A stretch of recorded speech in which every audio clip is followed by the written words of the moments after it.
Hello. Welcome to my backyard. If you hear kids screaming, my neighbors are having a party and it's really, really cute.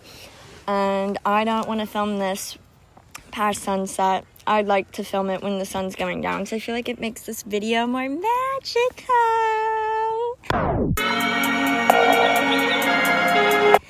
Hello, lovies. Welcome back to another video. I felt called this week to speak about hope, and hope being your humanity. And a lot of you are like, oh, I know.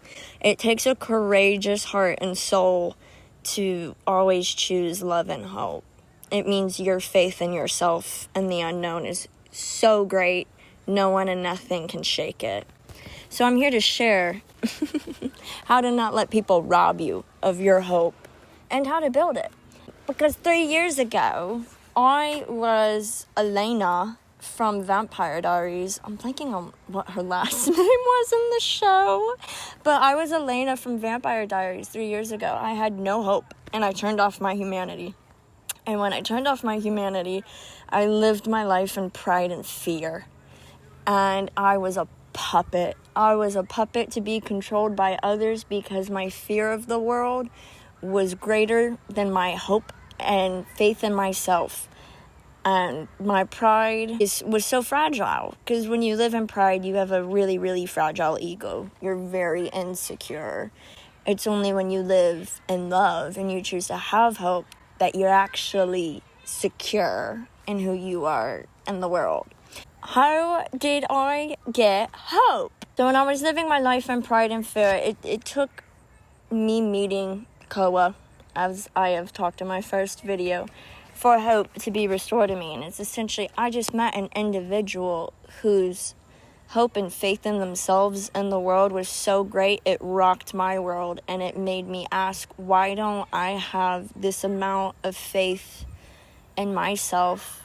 Why don't I actively choose to see the good? And I learned it's because I was taught by individuals in my life that this world is so full of suffering and negative that why see the good? Like, our world is full of pain and evil.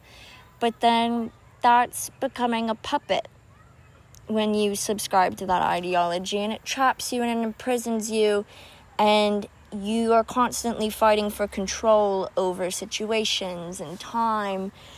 And then you feel burdened because you just have all these responsibilities. But when you have hope and faith, you don't have any responsibility but to just love yourself and love and respect others. And the second they don't return that respect, you walk away. You just walk away and you wish them well, because they just choose to subscribe to fear and they don't have hope.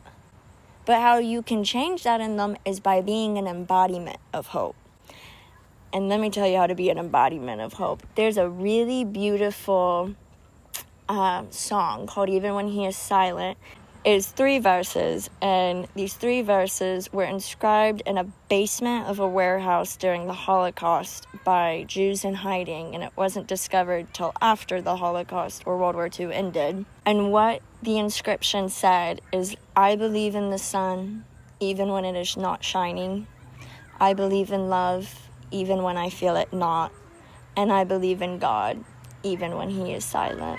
And I think that quote really rings true to what it means to have hope. To have hope is to believe every day, whether you're dead or alive, the sun will shine. There is light. And it might not be the sun, it might be the moon guiding you. But that's beautiful, because you know every day there is light. And you might not feel love from the world or others. As long as you love yourself and you continue to hold faith in love, love exists, and it will be returned to you and multiplied. You don't need God or the unknown or the divine to prove that you will survive a situation, because you will survive. And once you survive, you can look back and 2020 hindsight know, oh my God, yeah, I was meant to be there. and I was protected, and I walked out the victor. No evidence, no problem is the best saying I've ever heard, because the more you look for proof, the more you announce to the universe and the world you have doubt, and you're living in fear, and you're seeking control. But the more you have hope and faith, the more you're rewarded and just surrounded by love and your purpose. And your mind is the mirror and multiplier. Our minds are mirrors and multipliers of our reality. So I beg you, choose love always. Let that be what mirrors and multiplies. So when you choose love, you choose to have hope. Hope is born from love. And hope is your humanity. When you say, I have hope in myself, I have hope and a faith that I know I'm going to do such great things. And I know these great things are just going to make the world a better place. You will succeed in everything you do. And I think, oh my God.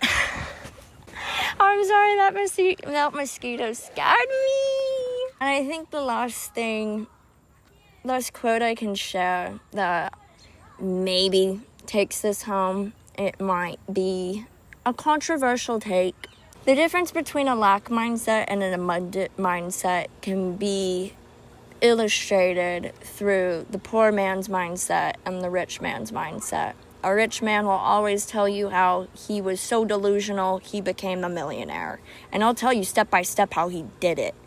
But a poor man will never admit that his mindset is what keeps him there, because he views himself to be worth nothing, worth less. So choose the delusional mind. Choose the rich man's mind. Choose the mind of hope, of I have such a great faith in myself and the unknown that it doesn't matter what anyone says, it doesn't matter what situation I'm in, I will always be the victor, and I will be a victor in love. And that brings me to a final quote. Our time here is always fleeting. You never know when your last day is. So please, while we're here, choose love and kindness. Don't let people rob you of your hope, because you're letting them rob you of your humanity. So in a world where mainstream media and our government and certain individuals want us to be pitted against one another, want us to hate one another, want us to get angry, live in fear, choose to have hope and choose to love. Choose to say, no, I don't accept a life of fear and suffering and pain. I accept a life of love and hope and abundance. And watch how your reality shifts. Because it shifts overnight, and every day you continue to flex your faith muscle. Don't be discouraged if you feel like you are fighting to have hope. Flex the faith muscle every single day, and pretty soon you'll be deadlifting 250 pounds plus with your brain, okay? I know this week's video was a little shorter. I do have a vlog that will be going up, okay, and some more exciting content planned, because I am the actress, model, theologian. So I am game planning some theology videos. I'm game planning some acting vlogs and some content for you guys. And I'm so excited to share that. If you have any theology questions for me or any specific things you want to see, comment down below, because I would love to hear what people want to know. And just know until then, I'm cooking a lot in my cauldron. I'm stirring away. I'm getting jiggy with it. I'm getting real jiggy. I love you guys so much. I will see you next week in my next video. And yeah, have a wonderful rest of your day, night, whatever. I love you. Mwah. Au revoir.